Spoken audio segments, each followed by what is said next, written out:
this is the basis of two very important concepts in Torah: Chilul Hashem and Kiddush Hashem. Chilul Hashem and Kiddush Hashem. Desecration of God's name and sanctification of God's name. And we'll come back to that. We'll come back to that.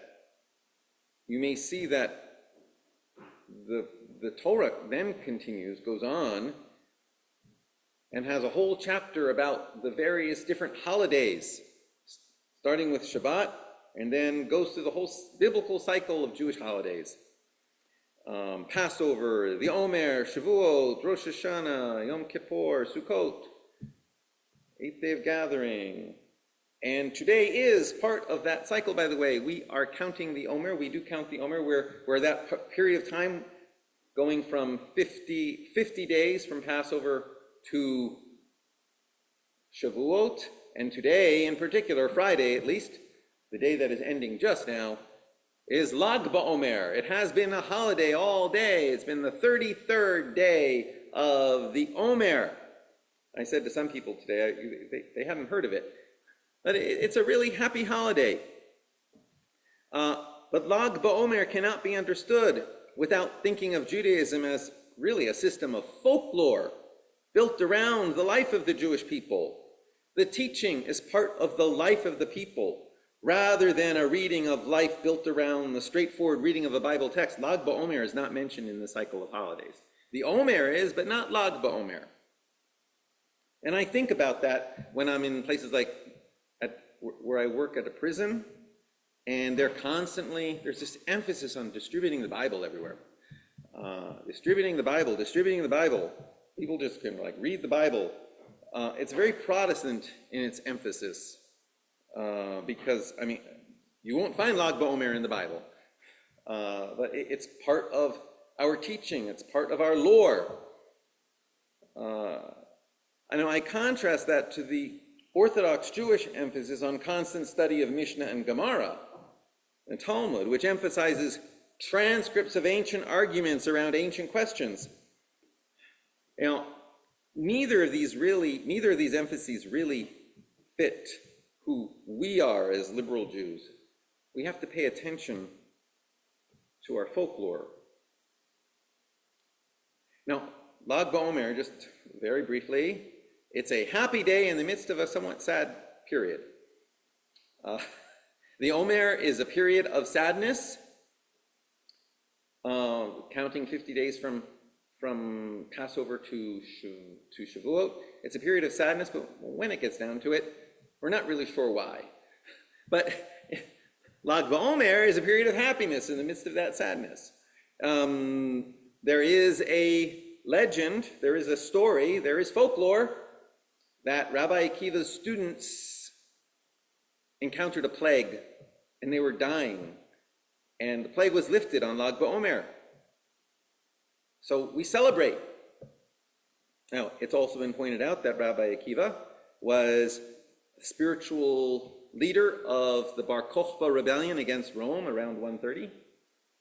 Maybe the plague was Rome.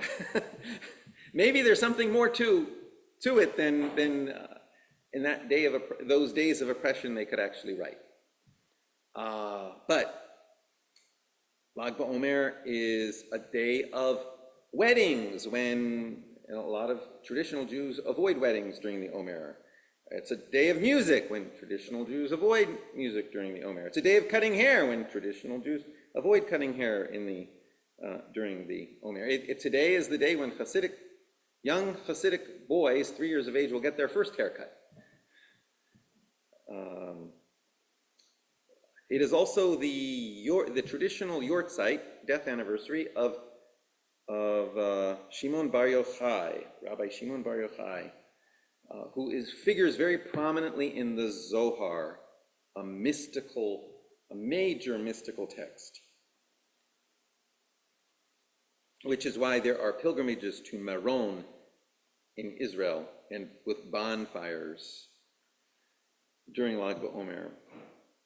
The Zohar opens up the very beginning. The introduction to the Zohar has something instructive.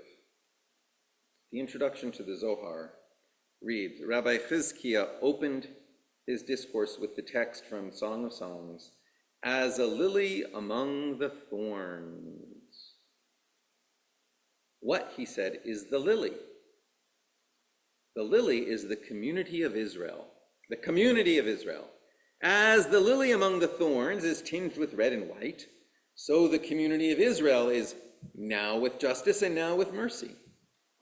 As the lily possesses 13 leaves, so the community of Israel has 13 categories of mercy. It's the 13 attributes of God which surround it on every side. Unpack that a bit. The implication is the community of Israel, the people of Israel, is the Torah of Israel. And beyond that, Yisrael v'oraita v'kidsha brichu chadhu, Israel, Torah, and the Holy Blessed One are one. All three are one. Israel, Torah, God. We cannot separate the community of Israel from the teaching of Israel from the God of Israel. What are the implications of this type of radical statement, where each of these three elements are literally part of each other? It is not just a question of reading an instruction in a book like the Bible or the Talmud and seeing what Torah is. It's not just a question of reading instruction. Here I see a place for the verses we just read from the Torah. You shall keep my commandments and do them. I am Adonai. You shall not desecrate my holy name, but I will be made holy among the children of Israel. I am Adonai who makes you holy, that brought you out of the land of Egypt to be your God. I, Adonai. You shall not desecrate God's name, but you shall sanctify God's name. There's a story told to further explain that, a story about Rabbi Shimon ben Shetach, who one day commissioned his disciples to buy a camel from a non-Jew. And when they brought him the camel, they gleefully announced that they had found a precious stone in its collar. Did the seller know of this gem, he asked. On being answered no, he called out angrily, do you think me a barbarian that I should take advantage of the letter of the law by which the gem is mine together with the camel? Return the gem immediately. And when the non-Jew received it back, he exclaimed, blessed be the God of Shimon ben Shetach, blessed be the God of Israel.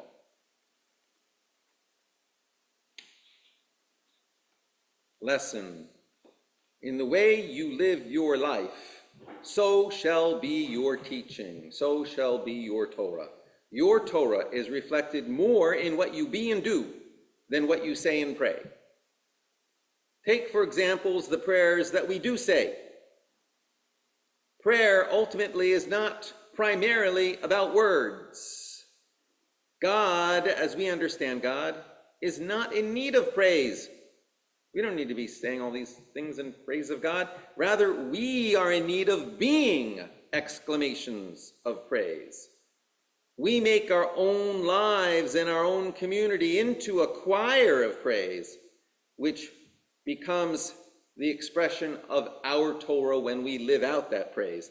We recite prayers in hopes that the prayers will shape us, not in the intention that we are somehow lobbying God to do or be something. We aim for our lives to become the praise of which we sing. As our prayers impact us, our lives become our Torah. And let me point to a non-Jewish example, current because the Catholic world has just entered a new chapter in electing a new pope.